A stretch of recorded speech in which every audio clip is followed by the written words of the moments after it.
Class 10th KPK chapter name introduction to trigonometry और इसकी review exercise number 7 को हम सॉल्व करेंगे, जिसका क्वेश्चन नंबर 2 है convert 45 degree 35 minute 30 second into decimal form.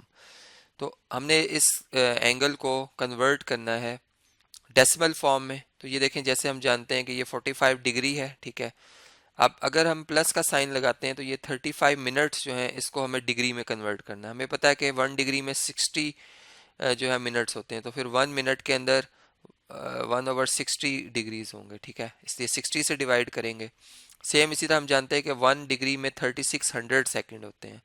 तो जब हम सेकंड को डिग्री में लाएंगे तो जो भी ये नंबर है इसको 30 है, जैसे ये 3600 से डिवाइड कर देंगे तो हम डिग्री में शिफ्ट हो जाएंगे, ठीक है। अब ये कन्वर्जन हम करते हैं इसकी कैलकुलेटर पे और देखते हैं हमें क्या इसका आंसर मिलता है। 35 को हमने पहले 60 पर डिवाइड करना है, तो 35 डिवाइडेड बाय 60 ये आता है 0.58।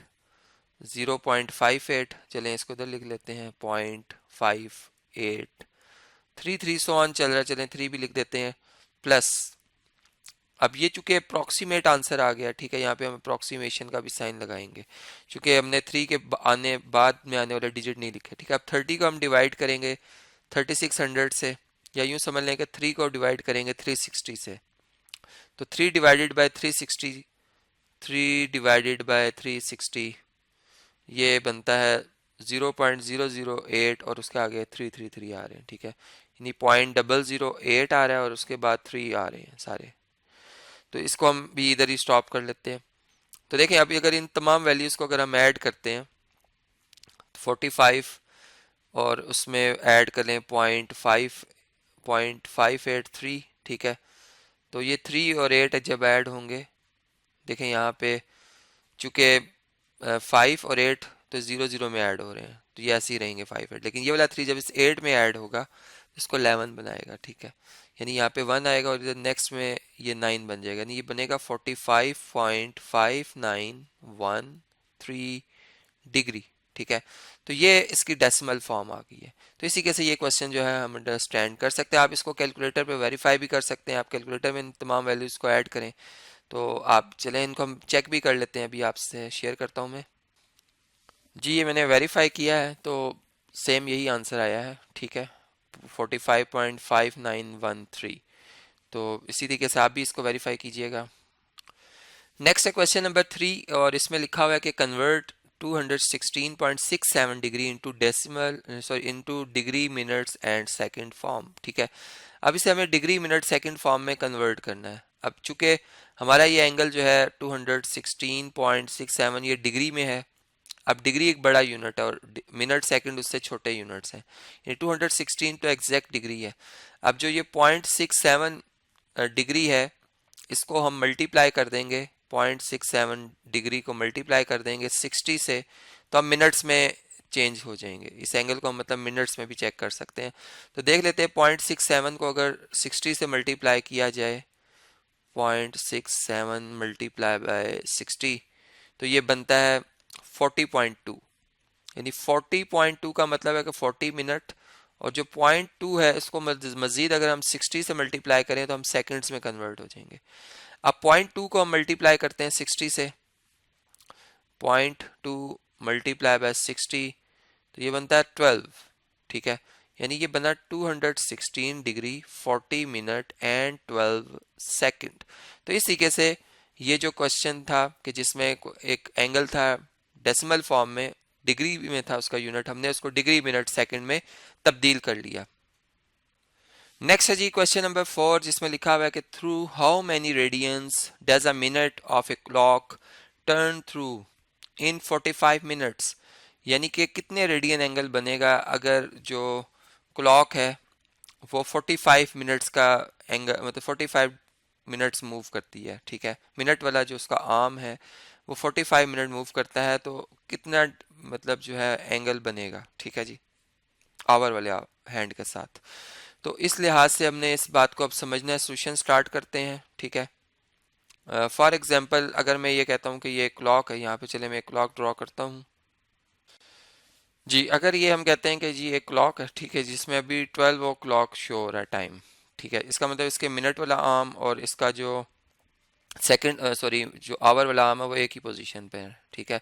ये फॉर एग्जांपल मिनट वाला आर्म है इस तरह से, और ये जो है दूसरा कलर में शो कर देता हूँ, ये आवर वाला हैंड है, ठीक है।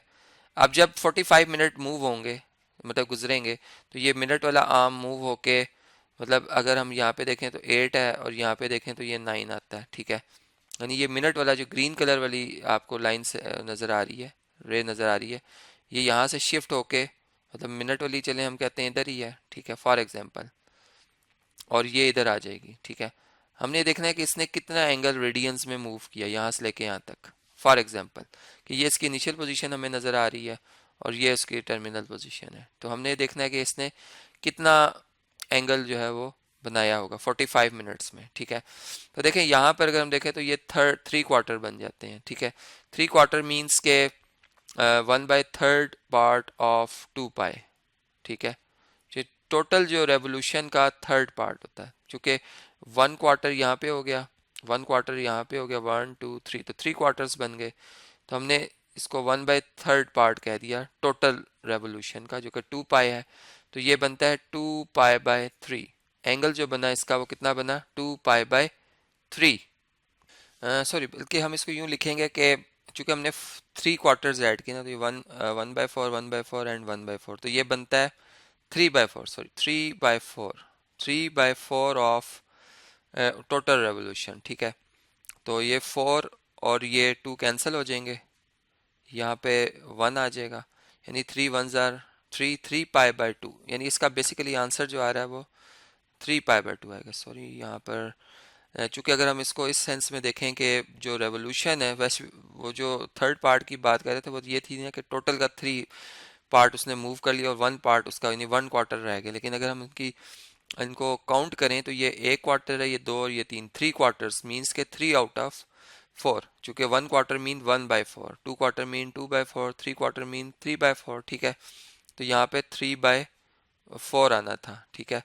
तो इस लिहाज से चलें, ये इसको भी मैं नीट करके लिख देता हूँ कि ये 4 है जो कैंसिल हो गया, तो हमारा फाइनल आंसर आएगा 3 पाई/2।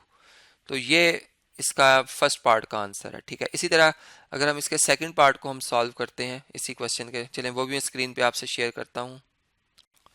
जी, अगर हम नेक्स्ट पार्ट को देखें तो इसी तरह यही क्वेश्चन है कि मिनट वाली जो वो मतलब हैंड है, आर्म है क्लॉक का, वो कितना टर्न करेगा थ्रू 1 आवर। तो अगर आप यहाँ पे देखें कि अगर फर्ज करें कि ये इस वक्त मिनट वाला आर्म जो है वो 12 की पोजीशन पर है, ठीक है, इस तरह से। अब आफ्टर 1 आवर इसने 1 कंप्लीट रेवोल्यूशन कवर करके वापस इधर आना है, तो इसने कंप्लीट 1 रेवोल्यूशन जो है वो कवर करनी है, और हमें पता है रेडियंस में 1 रेवोल्यूशन जो होती है वो किसके बराबर होती है, वो 2 पाई के बराबर होती है। 2 पाई रेडियंस जो होगा वो इस कंडीशन में एंगल बनेगा। तो इस तरह से जो ये क्वेश्चन है, क्वेश्चन नंबर 4, इसका पार्ट 2 जो है वो हम अंडरस्टैंड कर सकते हैं। नेक्स्ट क्वेश्चन है जी, इसमें लिखा हुआ है कि फाइंड को terminal angle of 190 degree and -250 degree, यानी कि हमें 190 के भी को टर्मिनल एंगल्स बताने हैं और -250 डिग्री के भी को टर्मिनल एंगल्स बताने हैं। तो 1 बाय 1 सॉल्व करते हैं। देखें, सबसे पहले हम बात करते हैं 190 डिग्री की। अगर हमारा एंगल 190 डिग्री है, ठीक है, तो इसका जो पॉजिटिव को टर्मिनल एंगल है, यहाँ पर हेडिंग बनाते हैं पॉजिटिव को टर्मिनल एंगल, ठीक है। तो वो कैसे आएगा, वो ऐसे आएगा कि आपने 190 डिग्री में प्लस कर देना है 1 रेवोल्यूशन, जो कि 360 डिग्री के इक्वल होती है, ठीक है। तो अगर आप इसमें ऐड करते हैं तो 0 + 0 0, 6 + 9 15, 5 आएगा 1 कैरी, और 3 + 1 4 और 1 5, तो 550 डिग्री जो इसका वो पॉजिटिव को टर्मिनल एंगल है। इसी तरीके से अगर हमें नेगेटिव को टर्मिनल एंगल फाइंड करना है, को टर्मिनल एंगल, देखिए को टर्मिनल एंगल आप जानते हैं वो एंगल्स होते हैं जब एंगल को स्टैंडर्ड पोजीशन में ड्रॉ किया जाए तो उसके इनिशियल आर्म उन तमाम एंगल्स के इनिशियल और टर्मिनल आर्म सेम आ जाते हैं, ठीक है। तो इस 190 डिग्री का अगर आपने नेगेटिव को टर्मिनल एंगल लेना है तो इसमें 360 डिग्री जो कि 1 रेवोल्यूशन है वो माइनस कर दें, ठीक है। अब बिगर वैल्यू नेगेटिव है इसलिए माइनस का साइन लगाओगे, और 360 में से 190 अगर हम माइनस करें तो ये 170 आता है विद नेगेटिव साइन। तो ये इस तरीके से हम प्रॉब्लम सॉल्व कर सकते हैं। अब इसी तरह आप जो दूसरा एंगल है -250 डिग्री, उसके लिए भी हमें ये दोनों वैल्यूज जो है फाइंड करनी है, तो उसकी वर्किंग मैं आपसे भी शेयर करता हूँ जी। तो 250 डिग्री पे हमने को टर्मिनल एंगल फाइंड करना है -250 डिग्री पे। तो पॉजिटिव को टर्मिनल एंगल के लिए ये होगा कि -250 डिग्री में आप प्लस करोगे 360 डिग्री, तो ये आपका आंसर आता है 110 डिग्री, ठीक है, पॉजिटिव में। और अगर आपने नेगेटिव को टर्मिनल एंगल फाइंड करना है तो -250 डिग्री जो है गिवन एंगल है उसमें आप माइनस ही कर दोगे 1 रेवोल्यूशन जो कि 360 डिग्री है, तो ये बनता है 600, नेगेटिव में 610 डिग्री के बराबर, ठीक है। तो इस तरीके से को टर्मिनल एंगल्स जो है वो हम गिवन एंगल के फाइंड आउट कर सकते हैं। नेक्स्ट प्रॉब्लम है question number 6, find trigonometric ratios of 390 degree. यानी ट्रिग्नोमेट्रिक रेशियोज आपने तमाम फाइंड करनी है 390 डिग्री पे। अब ये बात हम जानते हैं कि अगर हम 390 डिग्री का को टर्मिनल एंगल निकालें तो हम 390 डिग्री में माइनस कर देते हैं 360 डिग्री। चूंकि ये 1 रेवोल्यूशन से ज़्यादा एंगल है तो हमें पता चल रहा है ये 30 डिग्री एंगल बनता है, ठीक है। यानी अगर हम यहाँ पर एक राइट एंगल ट्राइंगल बनाएं इस तरीके से, चूंकि हम विदाउट कैलकुलेटर से सॉल्व करने की कोशिश कर रहे हैं, हम यहाँ पर ये कहते हैं कि अगर फॉर एग्जांपल इस वर्टेक्स पे 30 डिग्री का एंगल बन रहा है तो जो रिलेशनशिप होगा इस राइट एंगल ट्राइंगल की परपेंडिकुलर साइड का जो कि ऑपोजिट टू 30 डिग्री आएगी और हाइपोटेन्यूज का वो ये होगा कि इनकी रेशियो 1:2 होगी। यानी अगर हाइपोटेन्यूज 2 है तो रेशियो उसका मतलब जो परपेंडिकुलर है वो हाइपोटेन्यूज का हाफ होगी, और बेस जो है उसको हम x कह देते हैं। अब पाइथागोरस थ्योरम के मुताबिक जो बेस यानी हाइपोटेन्यूज स्क्वायर है बराबर होता है perpendicular square plus base square के, ठीक है। यानी h square is equal to P square plus B square, ठीक है। और अब यहाँ से अगर आपने बेस फाइंड करनी है तो आप हाइपोटेन्यूज स्क्वायर में से परपेंडिकुलर स्क्वायर को माइनस कर देंगे तो बेस स्क्वायर आ जाएगा। यानी बेस की वैल्यू जो है वो अंडर रूट हाइपोटेन्यूज स्क्वायर जो कि यहाँ इस केस में 2 है, 2 का स्क्वायर 4 और परपेंडिकुलर 1 है तो 1 का स्क्वायर 1, यानी 4 - 1 आएगा यहाँ पे, ठीक है, जो कि अंडर रूट 3 बनता है, स्क्वायर रूट ऑफ 3। तो इसी के से हमने ये ट्रिग्नोमेट्रिक रेशियो निकाली। अब हमने देखा सॉरी हमने ये मतलब बेस की वैल्यू निकाली जो कि अंडर रूट 3 आई। अब हमने ट्रिग्नोमेट्रिक रेशियोज फाइंड करनी है। एंगल 30 डिग्री जो है वो कौन से क्वाड्रेंट में आता है? फर्स्ट क्वाड्रेंट में आता है।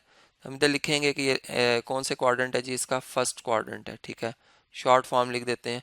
तो फर्स्ट क्वाड्रेंट में आपको होता है ऑल ट्रिग्नोमेट्रिक रेशियोज पॉजिटिव होती हैं। अगर हम साइन थीटा की बात करें तो ये रेशियो होती है परपेंडिकुलर ओवर हाइपोटेन्यूज की, ठीक है।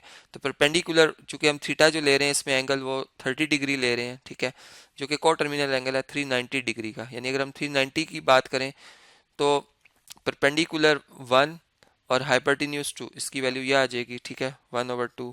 इसी तरीके से अगर हम कॉस की बात करें तो ये होती है base over hypotenuse side ratio. तो बेस है इसमें अंडर रूट 3, ठीक है, और हाइपोटेन्यूज है 2। इसी तरीके से अगर इनके रेसिप्रोकल कर लिए जाएं तो कोसिकेंट आ जाएगा 390 डिग्री पे, वो कितना होगा? कोसिकेंट साइन का रेसिप्रोकल होता है वो 2 आ जाएगा, और सीकेंट कॉस का रेसिप्रोकल है तो सीकेंट 390 डिग्री जो है वो 2/√3 आ जाएगा। जबकि अगर टेन थीटा की बात की जाए टेंजेंट 390 डिग्री की तो ये होती है रेशियो परपेंडिकुलर ओवर बेस की। तो परपेंडिकुलर 1 है और बेस है √3, और अगर इसका रेसिप्रोकल ले लिया जाए तो कोटेंजेंट 390 की वैल्यू आ जाएगी जो कि बनती है स्क्वायर रूट ऑफ 3। तो इस तरीके से ये तमाम ट्रिग्नोमेट्रिक रेशियोज की वैल्यू हमने 390 डिग्री पे फाइंड कर ली है। अब हम इस वीडियो को मैं कंटिन्यू कर रहा हूँ नेक्स्ट वीडियो में, जिसमें मैं क्वेश्चन नंबर 6 के जो नेक्स्ट पार्ट्स हैं और जो नेक्स्ट क्वेश्चन आ रहे हैं इस एक्सरसाइज के वो मैं आपसे एक एक करके डिस्कस करूँगा।